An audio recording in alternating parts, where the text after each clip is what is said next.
Hello friends, welcome to spicy food lower. இன்றைக்கி நம்மளோட சேனலில் ரொம்பவே சுவையான வெனிலா ஐஸ்கிரீம் எப்படி செய்கிறதுன்னு பார்க்க போகிறோங்க. சம்மர் வரப்போகுது. என்னதான் நம்ம கடைகளில் ஐஸ்கிரீம் வாங்கினாலும் நம்ம வீட்டு குழந்தைங்களுக்கு நம்மளே வீட்டில் ஐஸ்கிரீம் செஞ்சு கொடுக்கும்போது அதோட டேஸ்ட் ரொம்பவே சுவையாக இருக்குங்க. பாருங்கள், ஐஸ்கிரீம் பார்த்திங்கன்னா நல்ல ஒரு க்ரீமியாக வந்திருக்கு.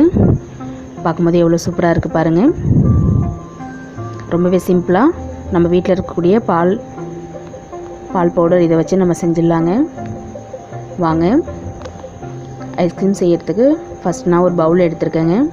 இந்த பவுலில் 3/4 ஸ்பூன் அளவுக்கு சோள மாவு சேர்த்துக்கலாம்.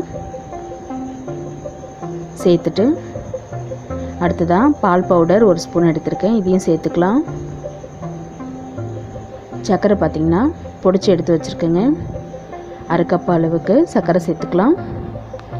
சேர்த்துட்டு நம்ம இதை கெட்டி இல்லாமல் கரைக்கிறதுக்கு 1/2 கிளாஸ் அளவு பால் சேர்த்துக்கலாம். கொஞ்சமாக பால் சேர்த்துட்டு இது நல்லா நம்ம மிக்ஸ் பண்ணிடலாம். ஃபுல் க்ரீம் மில்க் தாங்க எடுத்திருக்கேன். பால் சேர்த்துட்டு நல்லா விஸ்க் வச்சு மிக்ஸ் பண்ணிக்கோங்க. நம்ம சேர்த்த சோள மாவு பால் பவுடரில் நல்லா கெட்டி இல்லாமல் நல்லா கரையட்டும். நல்லா கரைஞ்சதுக்கப்புறமா நம்ம வேறொரு பாத்திரத்துக்கு மாற்றிக்கலாங்க. நல்லா கெட்டி இல்லாமல் நல்லா மிக்ஸ் பண்ணி விடுங்க. நல்லா ஒரு 2 நிமிஷம் நல்லா மிக்ஸ் பண்ணிக்கலாம். நல்லா மிக்ஸ் பண்ணதுக்கப்புறமா இது நம்ம வேறொரு பாத்திரத்தில் சேர்த்துக்கலாம். இதில் நம்ம இன்னும் 1/2 லிட்டர் அளவு பால் சேர்த்துக்கலாம். 1/2 லிட்டர் ஃபுல் க்ரீம் மில்க் தாங்க எடுத்திருக்கேன். இதையும் சேர்த்துட்டு நம்ம அடுப்பில் வச்சிடலாம். ஸ்டவ் ஆன் பண்ணிவிட்டு அடுப்பை லோ ஃப்ளேமில் வச்சுட்டு பாலை வச்சுக்கோங்க. பால் அடுப்பில் வச்சதுக்கப்புறமா நல்லா கரண்டி வச்சுட்டு கலந்து விட்டுட்டே இருங்க. ஏன்னா நம்ம ஃபுல் க்ரீம் மில்க் தான் எடுத்திருக்கோம். பாலும் பார்த்திங்கன்னா சோள மாவுலாம் சேர்த்துருக்கிறதுனால சூடு ஏறும்போது கெட்டியாகுங்க. இதில் நம்ம 1 ஸ்பூன் அளவுக்கு வெனிலா எசன்ஸ் சேர்த்துக்கலாம். வெனிலா எசன்ஸ் சேர்த்துட்டு நல்லா ஒரு தடவை கலந்து விட்டுருங்க. கலந்து விட்டுட்டு மீடியம் ஃப்ளேம்லேயே அடுப்பு நல்லா பால் சூடு ஏறி கொதிக்க ஆரம்பிக்குங்க. பால் கொதி வரும்போது பால் திக்காகும். நம்ம சேர்த்துருக்கிற சோள மாவு பால் பவுடர்லாம் சேர்த்துட்டு நல்லா கொஞ்சம் கெட்டியாக ஆரம்பிக்குங்க. பாருங்கள், இப்போவே நல்லா கொஞ்சம் கெட்டியாயிடுச்சு. இது போல் கொதிக்க ஆரம்பித்ததுக்கப்புறமா நம்ம ஸ்டவ் ஆஃப் பண்ணிடலாங்க. பண்ணிவிட்டு பாலை நல்லா நம்ம ஒரு 1/2 மணி நேரத்துக்கு ஆற விட்டுடலாம். பால் நல்லா ஆறிடுச்சுங்க. இப்போதைக்கு நம்ம ஒரு டிஃபன் பாக்ஸில் அப்படி இல்லைன்னா கண்டெய்னரில் ஊற்றிட்டு ஃப்ரீசரில் வச்சிடலாம். நீங்கள் சில்வர் கப்லேயும் வச்சுக்கலாம். பாலை ஃபுல்லாக சேர்த்துட்டு இது நல்லா நம்ம டைட்டாக க்ளோஸ் பண்ணிடலாம்.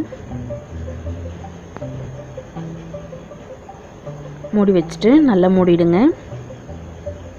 இப்போ நம்ம இதை எடுத்து ஃப்ரீசரில் வைக்க போகிறோங்க. ஒரு 2 மணி நேரத்துக்கு ஃப்ரீசரில் வச்சிடலாம். ஃப்ரீசரில் இருக்கட்டும்.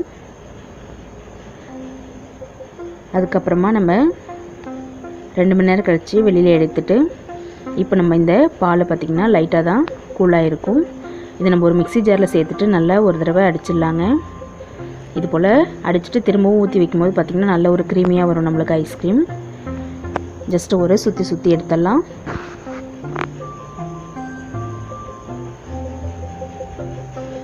இப்போ நம்ம மிக்ஸியில் அரைச்சதுக்கப்புறமா திரும்பவும் அதே கண்டெய்னரில் ஊற்றிக்குங்க. ஊற்றிட்டு இப்போ நம்ம நல்லா க்ளோஸ் பண்ணி திரும்பவும் ஃப்ரீசரில் வச்சு நைட்டு ஃபுல்லாக வச்சிடலாங்க. காலையில் ஓப்பன் பண்ணி பார்க்கலாம். காலையில் ஓப்பன் பண்ணி உங்களுக்கு காமிக்கிறேன் பாருங்கள். இப்போ நல்லா நான் டைட்டாக க்ளோஸ் பண்ணிவிட்டு ஃப்ரீசரில் திரும்பவும் வைக்க போகிறேன். வச்சாச்சு. நம்ம காலையில் ஓப்பன் பண்ணி பார்க்கலாம். பாருங்கள், காலையில் ஓப்பன் பண்ணுறேன். ஐஸ்கிரீம் நம்மளுக்கு எவ்வளோ சூப்பராக ரெடி ஆகிருக்கு பாருங்கள். ஃபுல்லாக நல்லா ரெடி ஆகிடுச்சிங்க.